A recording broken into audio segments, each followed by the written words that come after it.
Welcome back to CNU's only source for video news, sports, and entertainment on campus. I'm Victoria Shirley. And I'm Sarah Hayes. Thanks for tuning in. This week on CNU News, we sit down with Marissa Acker to find out what it's like to be the senior captain of CNU's dance team, Silver Storm.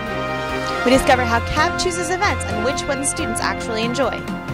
And finally, we peer into a recording session with amateur record producer and CNU student Ian Gardea.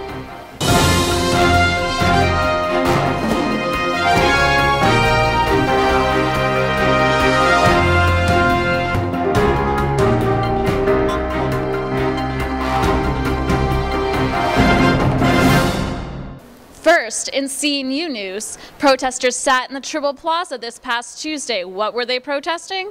I was there to bring you the story.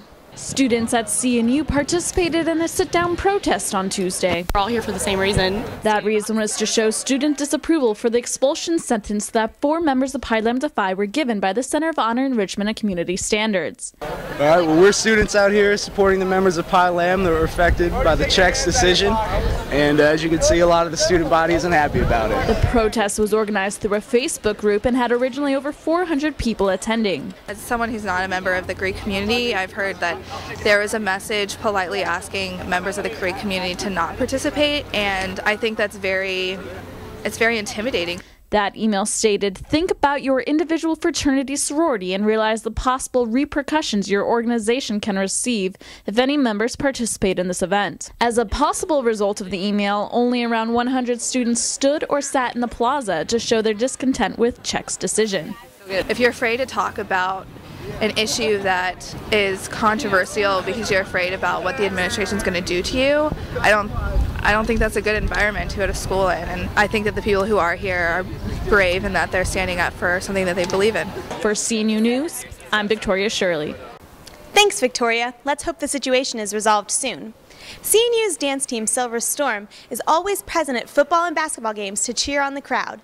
We recently sat down with their senior captain, Marissa Acker, to discuss how she juggles the demands of school and dance. Here's Cassie Vinch with more. CNU student Marissa Acker is a member of the Silver Storm dance team, but unlike many Division III college athletes, she plans on taking her athletic ability into the real world and cheering for the NFL. As of now, I've always known this has been a dream of mine.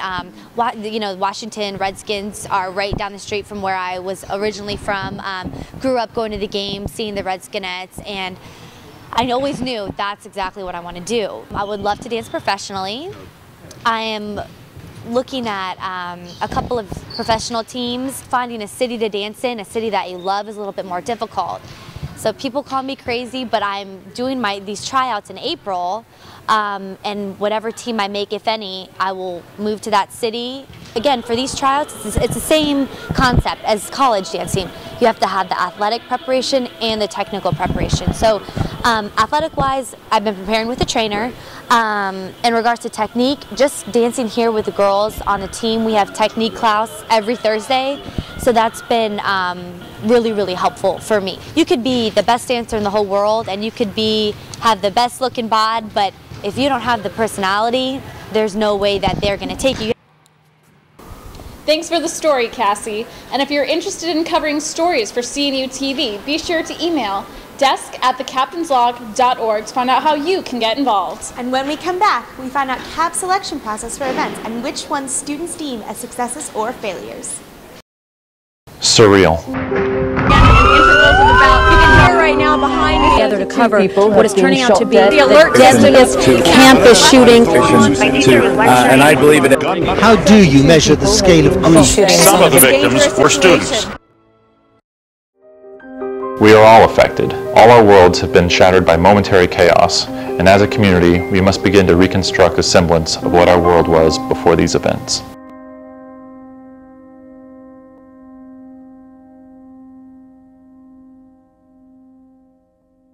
CAB hosts numerous events every weekend, but not all of them are hits with students. CNU TV reporter Marty Bretson spoke with the CAB board members to see how they choose events students will love. CNU's Campus Activity Board, or CAB, offers entertainment to students in the form of comedians, movies, and other special events.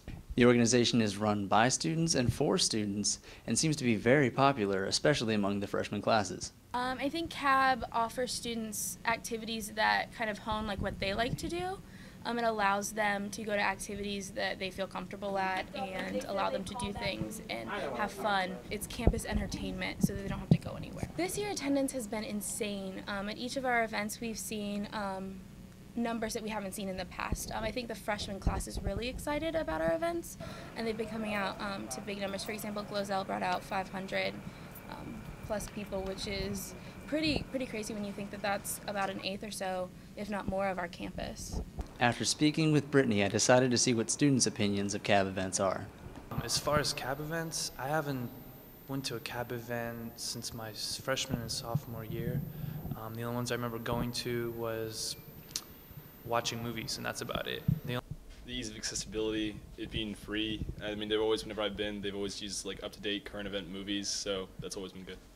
With a consistent high level of attendance, it seems like CAB knows what they're doing. Stay the course. This has been Marty Bretson with CNU TV.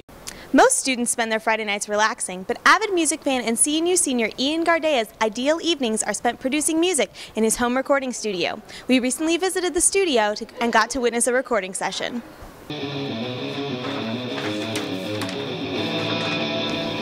Well, I was always into recording. Like, when I first started playing guitar when I was 13, I had like a little tape recorder, you know, trying to record myself with all these sweet licks I would do. But it really hit me when, actually last March, when my band went to a studio called 37 Studios in Rochester Hills, Michigan. We paid $2,000 for a 5-song set. And that's pretty average for a really high-end studio. You know? I mean, that's not really the problem. The problem was when we got our songs. It wasn't nearly the quality that they advertised. Being that we were a quote-unquote local band, they didn't put the same effort into a mix that we rightfully paid for, right? And I don't know, that disappointment kind of just led me to believe that I could do it better for cheaper. So I wanted to, and here I am. Most of it I bought online. Did a lot of research to see the bare essentials of what I need. In total, I have about $2,900 worth of recording equipment. That doesn't count like my instruments and stuff that I have. 'Cause of what you have created. There it is. Well, that about does it for this week's episode of CNU News. Be sure to tune in next week for more episodes of CNU TV. I'm Victoria Shirley. And I'm Sarah Hayes. Remember, you can always find more video at cnutv.org. And, as always, we'll be seeing you next time.